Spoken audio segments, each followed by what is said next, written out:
পরে নিবিড় জিজ্ঞাসাবাদের এক পর্যায়ে স্বীকার করেন যে তার মেয়ে বিভিন্ন ছেলেদের সঙ্গে অবৈধ প্রেমের সম্পর্ক গড়ে তোলে, যার ফলশ্রুতিতে তাদের মধ্যে পারিবারিক কলহের সৃষ্টি হয়।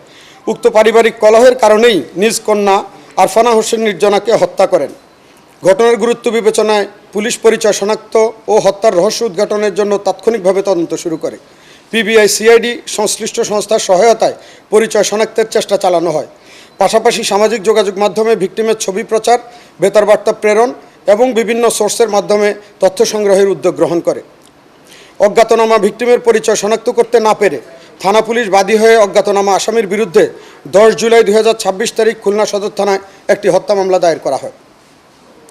তদন্তের 24 ঘন্টার ভিতরে নিহতের পরিচয় আরফানা হোসেন নির্জনা, বয়স 16 হিসাবে শনাক্ত হয়।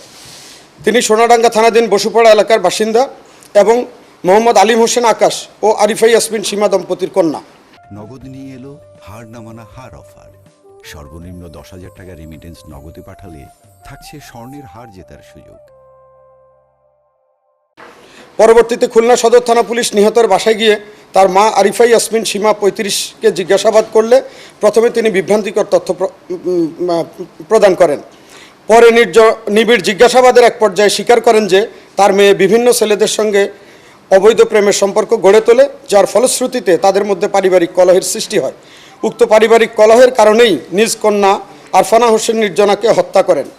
হত্যার পর মরদেহটি প্লাস্টিকের বস্তায় ভরে খুলনা সদর থানাধীন প্রান্তিকা আবাসিক এলাকার 3 নম্বর রোডে ফেলে রেখে ঘটনাটি ভিন্ন খাতে প্রবাহিত করার চেষ্টা করেন। ঘটনার মূল রহস্য উদ্ঘাটন করত খুলনা সদর থানা পুলিশের একটি আভিযানিক টিম 36 ঘন্টার মধ্যে 10 জুলাই 2026 তারিখে আরিফা ইয়াসমিন সীমা 35কে গ্রেপ্তার করতে সক্ষম হয়। প্রাথমিক জিজ্ঞাসাবাদে তিনি হত্যাকাণ্ডে নিজের সম্পৃক্ততা কথা স্বীকার করেন।